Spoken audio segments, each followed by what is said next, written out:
Hello and welcome to the Comeback Project. I'm Personalbest. I'm just a person called Al who's trying his best. And this is a journey to trying to find where I left my fitness. Can I get it back? And in the meantime, can I improve my well-being and mental health as well? Ooh, that's a lot. And this week is the big one. It's the first test of the Comeback Project.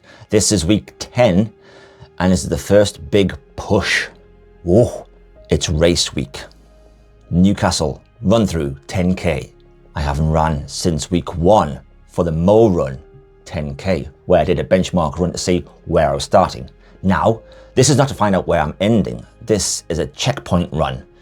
Give it everything and see what we've got. Use it, maybe, as an information finding mission. Are things working? Am I progressing? Am I still at day 1? I've never done so much low aerobic work before. Never. It's pretty much all easy runs. So I'm building an engine, but I've got no idea if it works. So on this week's episode, we'll find out if it runs. Oh yeah, like an engine. And there's also the nerves of never having done a hard effort in 10 weeks. Can I suddenly pull something out of the hat and maintain a fast pace?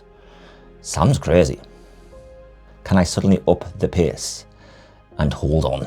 So join me on this week's workouts and the big race. So this is going to be a busy week leading up to a race day. I've never had a training plan, a training block, and now this week I'm changing things around so I'm going into that race in the best possible shape. Well, maybe it's a shape. Some things I've changed around as well with my workout on strength and conditioning. Out go planks, side planks, dead bugs. Oh, I like them, but they're dead. Solid exercises, but I've got the most of the benefit from these now. They're great early on, but they do plateau. I'm replacing them with captain's chair. Yeah, I had no clue either. I had to Google it. So captain's chair, knee raises and knee holds I'll be doing instead of dead bugs, side planks and planks. They're more specific to running as well, because you know, when you're running, you're upright, you're not lying down. Well, most of the time. Some of the time for me, actually, I'm lying down. It supports my running posture, and I can carry over some of this to my pull-up work, which is, you know, it's grips involved and also shoulder stabilization. And with the planks, with lots of shaking, well, hopefully now in the captain's chair, there's more control. So it's the same time, but better return. So let's see where these captain chairs exercises take me. I might have to return to dead bugs one day and vibrating planks, but let's give these a go too. And then hopefully with this week going as well, volume should sort of ease off towards the back end of the workouts, towards the end of the week, and get me fresh for Saturday. So that's the plan. Find out if it works. Shower time. Oh yeah. Easy run, 5k. I know I'll go to a park run, but a different park run. At least that way I know where the start and finish is.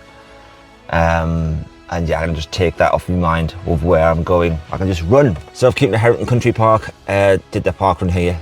With so many of my runs being easy, I don't know what I'm going to face on Saturday. It's the longest I've ever gone without hard effort of knowing where I am, how I'm feeling. The challenge is when staying consistent is if you've got nothing to measure it against, and that's what I'm finding. I'm now 9 weeks in and this is going to be my first test, so I don't know what it's going to be like.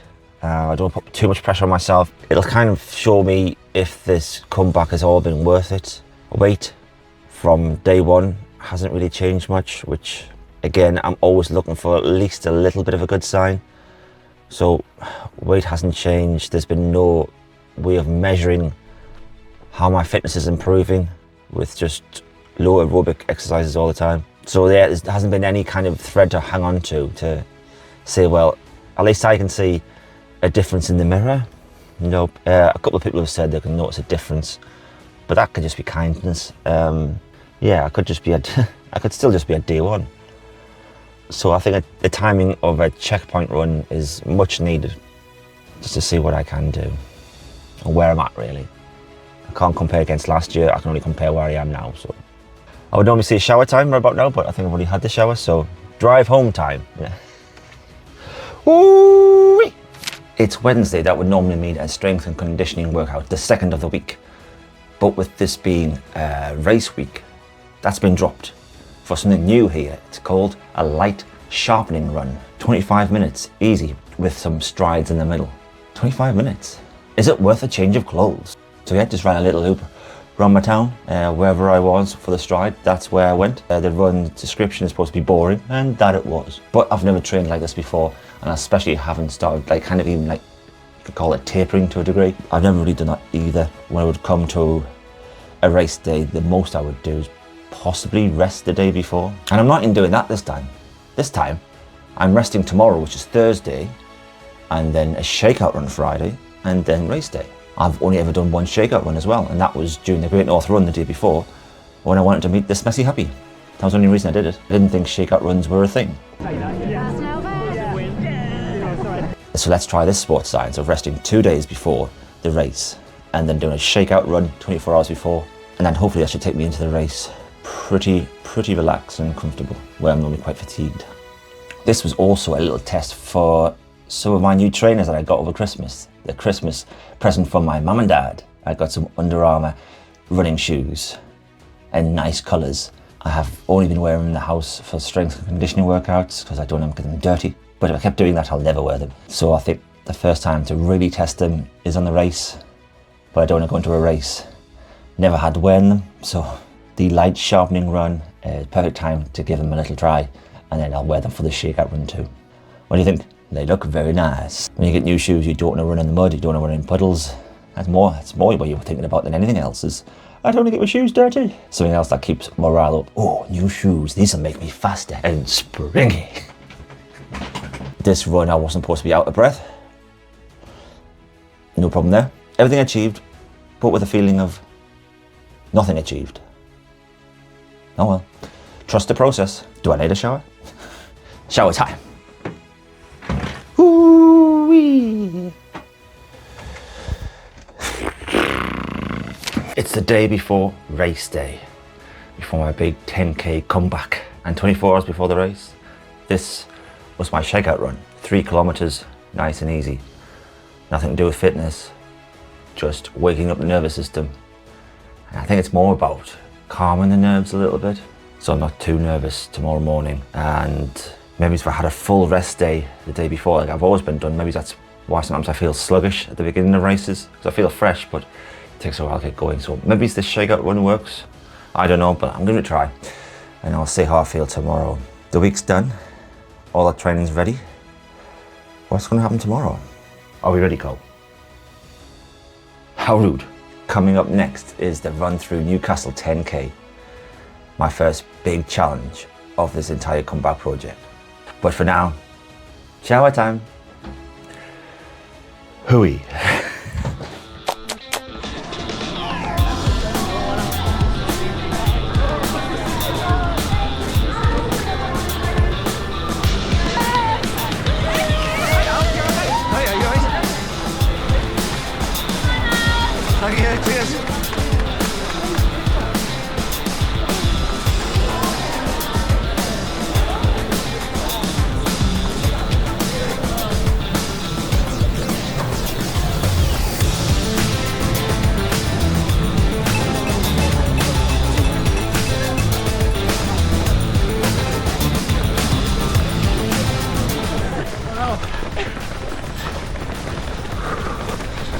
The main body now.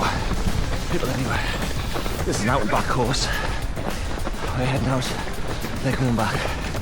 You gotta do that twice. Where's the chance to see lots of runners that you know. Go on, Steve. Right, 2 kilometres coming up. The aim of doing the first 3. Conservatively. Start up in the middle. Then for the last 3. See what I've got. But I've never been able to push it in the last third. Never had the energy to do that. So hopefully with all this low aerobic work, see if this helps. See if having a better engine is actually true. Oh, it's The engine's still knackered. Let's go.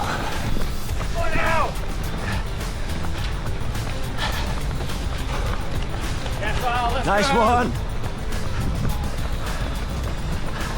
Almost 4K so far. Plan's working. On target. Feel good so far, but as with winning, these things can change quick. But currently, okay, even though I'm on target, my mind keeps saying, but you're gonna mess it up. You're gonna mess it up. I've got to change that mindset. I've done so well so far. 4 kilometers on target. You're doing great.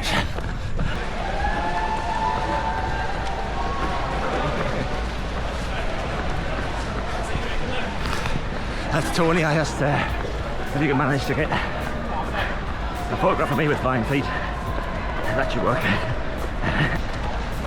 I'll just jump. Okay, halfway. 32 minutes and 20 seconds. Let's do that all over again. While trying to stay consistent. It's a big ask. Right. Focus. 6 kilometers in. That's a 6:21 lap. That's a 6:21 kilometer. 6K out of 10. Still on target, but the danger zone's coming up.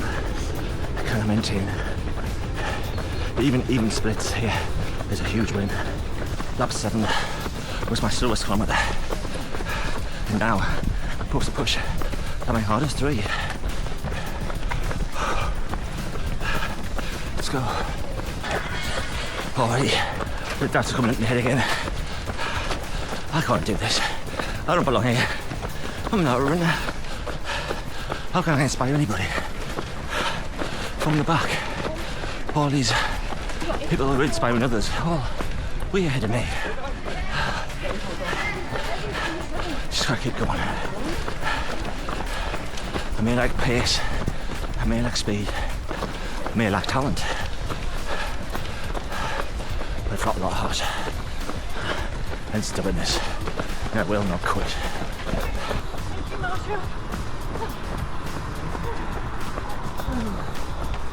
Every step now, a step closer to the finish.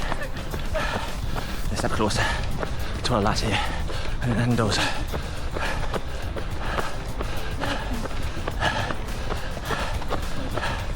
And if that's not encouragement, I don't know what is. All I'm thinking now is don't blow up, don't blow up.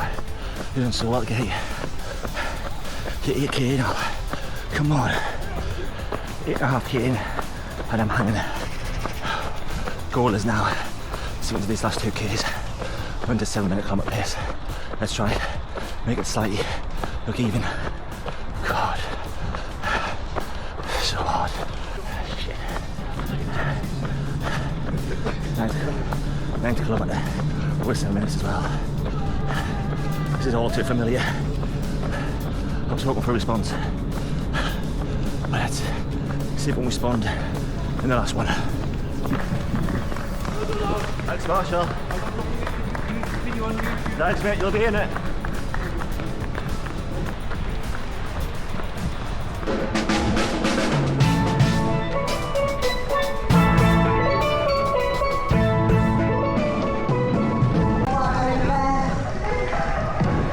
Check out the RunThrough Newcastle. High quality active run days by runners for runners. You can purchase items today or online over there.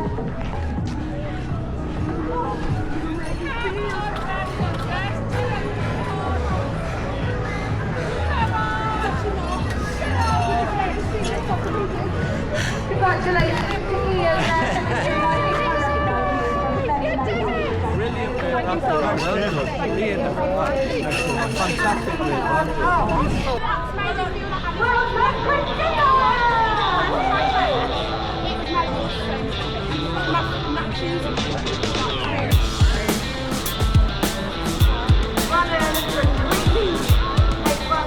Regardless of whatever goal happened and what goal didn't happen, I've done it. Medal, I've got out there, and I've smashed it. Ooh-wee. Well, there you go. Newcastle 10K complete. Smashed it. Got the medal. How did it go? Plan was going right for the first 6 kilometers, and then it started to drift. The last 3 was supposed to be where I pushed on to find out if I could do this. It wasn't there. The last 3 kilometers were 7-minute plus kilometers. But I don't think I can be too harsh on myself because, yes, I've done a course 2 times beforehand now, and that's the slowest time I've done it. I'm 5 minutes slower than last time I did it, last year. Strategy-wise, it still worked quite well. I felt I paced it quite well. It was quite consistent until 6 kilometers in. It's hard to say straight away, there's no difference. Yes, I'm slower than last year, but this is about rebuilding. Straight away after a race, I'm always quite negative as well. So maybe later off in the studio, I'll have a new perspective on it, but I'm always quite harsh on myself. I was hoping I could hang on for those last 3 kilometers and keep everything in 6 kilometer pace, and that would have been pretty nice. Even splits was the goal, didn't get that. Another goal was to run faster than I did at More Run. I think I did that. That looked like about a 69-minute 10K or just under. I was in a good place and sticking to the plan and felt strong. First race, getting rid of those race nerves and being surrounded by people and anxiety and stuff. Yeah, it came back in, imposter syndrome, why am I here? But that's just something I'm always dealing with. But being out there and running, it's great. I can have all these negative thoughts, but it's the people around me and the runners who then pull me back out and are so supportive and tell me, even afterwards, how much I inspire them. And as I said on the course, I don't know how I can inspire anybody from the back, but apparently I am. Getting stronger day by day. And now, Nando's time. So it's the same day as the race, but I've had a little bit more time to digest what happened out there. I'm still happy what I did out there. I think it exposed the limiter with what I'm currently working with, and that is my fatigue towards end of races at race pace. But I did spend 95% of the time of that race in the threshold zone, zone 4. I sat in that threshold for over an hour. So the final layer is to build that fatigue at race pace. Positives? I executed a strategy. I got my first race over with all the nerves and anxiety. I finished upright. That's a positive. I could talk. Just. My favourite marshal said, "Come on, Personalbest, get a move on," as she was handing out the medal. I love her, she's mint. With 2 further 10Ks fast approaching, can I learn from this checkpoint race? Can I take the information and data from this and use it to build with? Can I get fitter? Can I get faster? And can I get better than yesterday? Or this race? These next weeks are going to be huge. That was just some of my private thoughts going through my head that somehow you heard during the RunThrough Newcastle 10K there. Coming next on the channel will be that full RunThrough Newcastle 10K. Look out for that. Keep learning, keep fighting, be kind to yourself and others, and smash head. Thanks for watching.